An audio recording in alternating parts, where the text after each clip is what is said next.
नमस्कार मंडळी, स्वागत आहे आपल्या यूट्यूब चॅनलवर। तू ही रे माझा मित्र या मालिकेच्या उद्याच्या भागात आपल्याला असं पाहायला मिळतं की आता या ठिकाणी आजीने लावण्याला सांगितलेलं असतं की तुला साडी घालून काम करायला जमत नाही तर तू ड्रेस घालू शकते, पण तू जीन्स वगैरे घालायची नाही। तर आता इकडे लावण्य पुरणपोळ्या करायला आलेली असते, तर ती ईश्वरी बघत असते। त्या ठिकाणी अर्णव सुद्धा आलेला असतो। तेव्हा अर्णव म्हणतो तुला पोळ्याचं करायला जमत नाहीये का पुरणपोळी, तर ईश्वरीची मदत घे ना, ईश्वरी तुला मदत करेल। तर आता इकडे लावण्य म्हणते ईश्वरी मला मदत करतेस का ग, मला पुरणपोळी नाही जमत, तू मला मदत करते का। तर ईश्वरी म्हणते नाही, मी तुला मदत करणार नाही। तर आता हे ऐकून अर्णवलाही मोठा धक्का बसतो। अर्णव म्हणतो ईश्वरीला काय झालंय, ईश्वरी आज मदत करायला का हो नाही म्हणत आहे। ईश्वरीने मनाशी ठरवून ठेवलेलं असतं की आपण आता लावण्याला कोणतीच मदत करायची नाही आणि काहीच शिकवायचं नाहीये। आता इकडे लावण्याची खूप मोठी फजिती झालेली असते, कारण ईश्वरीने तिला नाही शिकवलं ना तर तिला पोळीच जमणार नाही बनवायला। तर आता इकडे लावण्याला असं वाटतं की आता हिच्या पायाच पडाव्या लागतील, कारण हिने जर कधी आपल्याला नाही शिकवलं तर आपल्याला काहीच येणार नाही।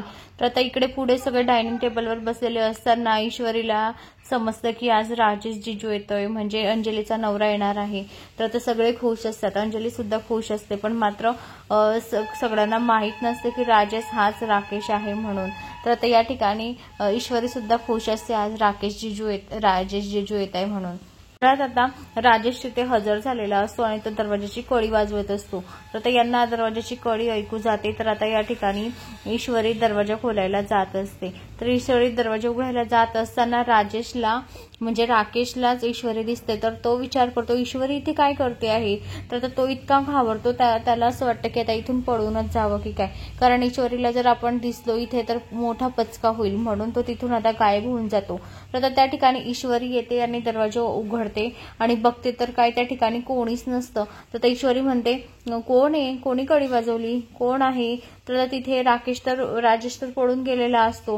तर ईश्वरी समोर येईल का सत्य की राजेशच राकेश आहे म्हणून, आणि अंजलीला आणि आजीला सगळ्यांना कळेलच का की राजेशच अंजलीला धोका देतोय म्हणून। तर मंडळी आता यांना सगळ्यांना समजेल का राजेशचं सत्य काय आहे ते। मंडळी हे पाहण्यासाठी अशाच मालिकेच्या नवनवीन अपडेट्ससाठी चॅनलला लाईक आणि सबस्क्राईब करा, शेअर करायला विसरू नका। धन्यवाद।